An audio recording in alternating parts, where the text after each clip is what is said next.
1989, a year defined by popular artists like Phil Collins, big Hollywood releases like Indiana Jones and the Lost Crusade, and the release of the oh-so-small yet unbeatable Game Boy.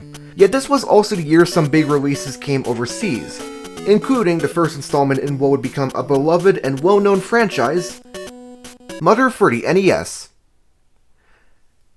But I don't really care about that, so let's talk about Ys instead. Ys was a game created by Nihon Falcom, a flourishing game development company that was on its way to become a juggernaut in the Japanese personal computer market, an endeavor which obviously only had the best results. While this game was a big success for Falcom in their early years, it is sort of downplayed as it was just one of many releases riding the success of the Dragon Slayer series, especially after their huge title, Dragon Slayer 2 Xanadu. A game so widely known in Japan that Xanadu became a brand in of itself and spawned a sub-series still going today. However, this isn't to take away how Falcom pushed the agenda of the action RPG genre with this seemingly small release. So let's talk in detail about what made the first installment in the Ys series, Ancient Ys Vanished, so special. First is the part that had the biggest impact and separated the game overall from its contemporaries, the bump system. Fun fact, I actually played a game as a kid that has a similar combat system based on bumping enemies, and I can't stop thinking about it. So here's my shout out to Witchin' Hero on 3DS. You're welcome, Witchin' Hero stands. The basic gist is that, unlike most other games of this kind that required a manual button press to do an attack, attacks were done automatically by running into enemies and doing damage in that way. You may look at me and say, that's great, but it doesn't sound quite as needlessly hard to explain yet. So the bump system works on a mechanic where depending on how you run into the enemy, it'll determine if you do damage to it or yourself. If you run into the enemy head on, you'll both take damage which can add up and kill you quickly, but the way the game counteracts is by letting you run to the enemy from the side or back, which does your damage but none to yourself. Problem is, enemies will automatically look straight towards you to ensure you do damage back to you, because why wouldn't they? But the way you can get around is in the absolute optimal way to play is to take advantage of not being locked to the grid. By running into the enemy a bit off center, you do damage take none, but it can be tricky to get used to and doesn't help you in close spaces where you end up unable to do this, so you can either trade blows or lead them out of space, and now this really matters because the sequel simplified it entirely. So yeah, that's how the bump system works. I know the way I explained it was pretty complicated and probably hard to follow, but it can be simplified to just hitting an enemy off center to do effective damage. If you just get good at this, it's not that hard and does show the big upside of this style of combat, that being the flow of battles being much faster than any other action RPG at the time. Because you don't constantly have to stop and attack all the time, you don't have those sort of pauses in the action, and it makes Ys 1 a very fast-paced game ripe for speedrunning potential. Holy sh! And it helps that if you don't agree with my take and feel an attack button wouldn't hinder the game, well, I don't need to worry because Falcom made multiple sequels that just prove my point. What also helps is that the game's re-releases only accentuated these aspects, since obviously the original PC-88 version is one of, if not the slowest to play. I mean, it's old technology, it has its limits, but even as early as the PC Engine version, known over here as Ys Book 1 and 2, they had already refined so much that it became the then definitive way to play it. This version was also how many in the West were introduced to this game, as it was originally Japan only. While I can't speak too much to how every version of Ys 1 and 2 are, most would recommend either the PC Engine version, known in the West as the TurboGrafx 16, for more true to the original experience, or the most widely available and modernized version in the Chronicles release. That being said, I haven't talked much about the story itself, which is integral to any good RPG, so let's give a quick rundown of it. And you better be paying attention, this will be on quiz.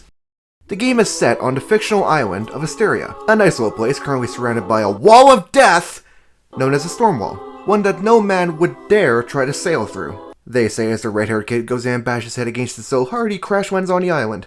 This is Adol Kristen, a young traveler of age 17 who decided to make Asteria his first destination on his journey around the world, only to be roped into a job of having to collect the books of Ys and stop whoever is causing a storm wall and monster business. It's also one of the first stories in the series to be pretty plainly a chosen one situation, which obviously is pretty overdone, but it was 1989. Intricacy was not invented yet.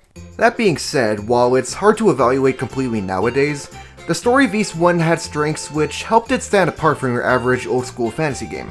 For one, it's not one that wastes your time. Ys was marketed at the time as a quick and simple game for those who weren't huge on the complex nature of other RPGs, and this has remained largely true for the series to this day.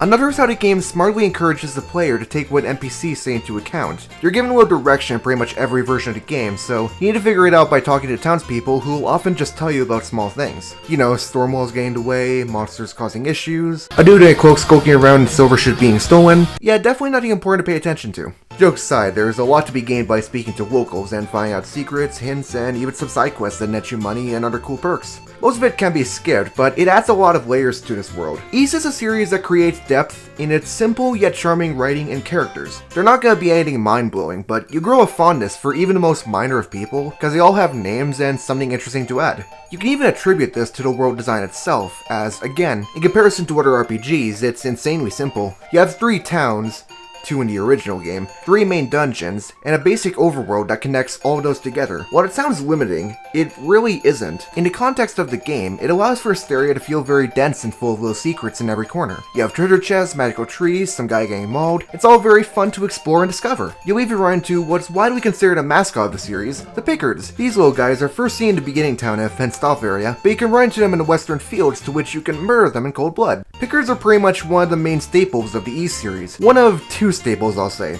What's the other, you ask? Well, one is a mechanic I didn't touch on before, but is worth mentioning because of how useful it is in these early games. See, if you take any damage in the overworld, you'll notice that by standing completely still, your health will slowly regenerate. This is a mechanic that's stayed in pretty much every game to this day, and while modern games don't put a ton of emphasis on it, in Ys 1, it might as well be your main source of healing, especially in early game. You will die incredibly easily in Ys 1, and that's not because of skill. You're pretty much the most brittle you can be starting out, having no armor and no weapon. However, in the Chronicles release, you were able to get around one of these hurdles by speaking to every NPC in town. Then by exhausting all of Slash dialogue, he rewards you with the first sword at no cost, saving on grinding and making it less likely you'll die immediately. But keep in mind, you will die. It's very easy to do so, and my best advice is to take advantage of being able to save whenever, because you never know when you'll lose a ton of progress by a careless mistake. Do not forget to do this, you hear me? Huh? Do you? Ah!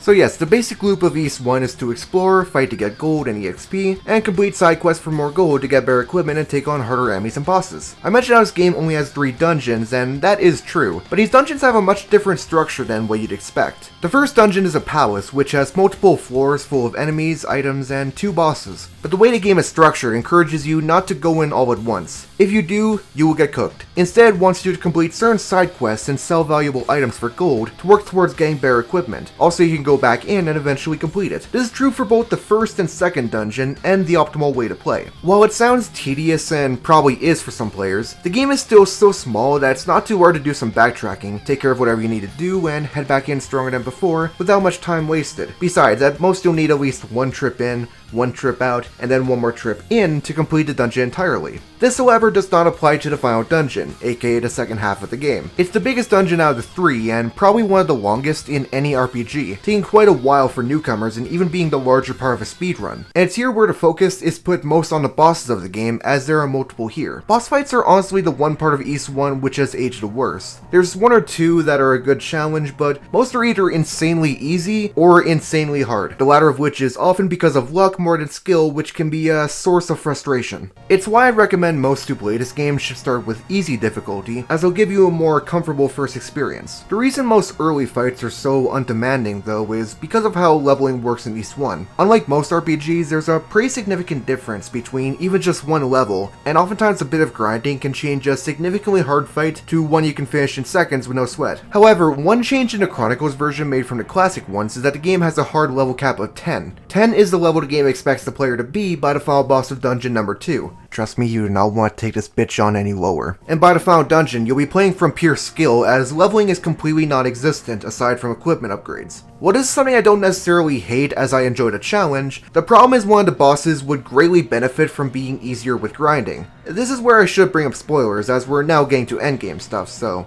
just keep that in mind as we proceed. So once Adol collects all the books of Ys and rescues a blue-haired girl named Fina, who is of no real importance I swear, you are given entry to Darm Tower.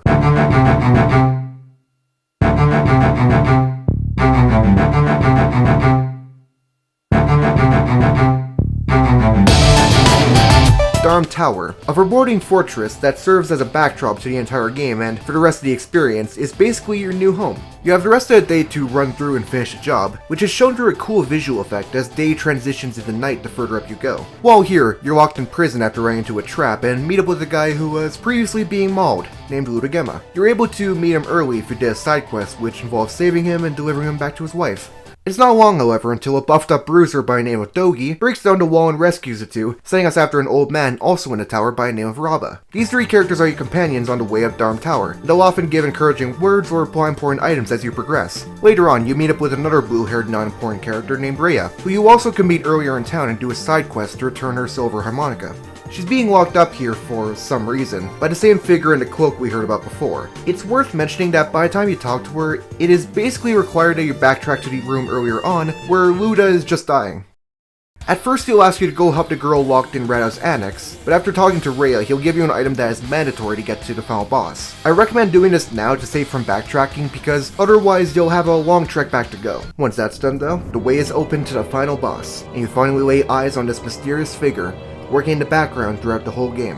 His name is Darkfact, and he wants the Books of Ys to gain access to the titular ancient land of Ys, using whatever power is held there for his benefit. However, starting to fight, you might realize two things. One, Jesus Christ, what the fuck is happening? Why is he bouncing all over the screen? Why is the meters ah? And two, why the heck is my damage so low? This feels impossible. Well, that's because you have the battle armor set on, which is not effective at all in this fight. Despite being statistically superior, only the silver equipment can hurt him. This is because his cloak is made of a material called Queria, which, thanks to what Rhea says prior to this, is revealed to be the true name of the silver material he's been stealing away the whole game. He feared it being used against him, as it's the only thing that can penetrate his defenses, which also explains why that was the only thing taken away from you after running into a trap before. However, this is often considered the worst boss in the game, and arguably the entire series, and the silver equipment doesn't change that. And since you can't grind levels to make it easier, it's a complete chaotic mess that requires luck and patience to get right, making sure to be proactive with your hits, and avoiding getting insta-killed by having the floor destroyed under you. There is a reason Darkfact is now infamous in the series. However, you eventually do defeat him, probably because you played on easy, again no offense, and acquire the final Book of Ys, granting you entry to the ancient land itself, thus ending the first installment. Yeah, surprise, surprise. The game ends on a cliffhanger and is basically part 1 of a much larger story. Kind of a bold direction for its time, but it paid off hugely for Falcom, who gained only more praise with its release, becoming a mainstay series alongside Dragon Slayer. While it has its issues and has aged in some places, I still hold Ys 1 as a strong start to a series I hold very dear to me.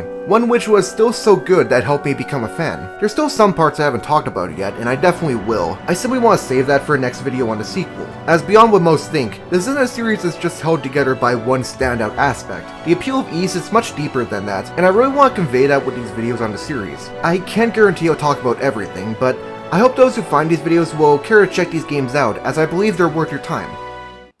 Hello, this is Future Ven. My voice is a bit out of whack, but I'll manage. I'd like to thank MatBatMat for his help in the editing process for this video. I could not have gotten this anywhere near complete without his help, and I implore you to check out his channel as he makes some great content over there. It is now 2025, and it's been a long time getting this video complete, but if I do work on the sequels review, it will not take as long for sure. Thank you very much for watching. It helps me a lot knowing someone was able to appreciate my dumb ramblings, and I hope you all have a good year. Cheers.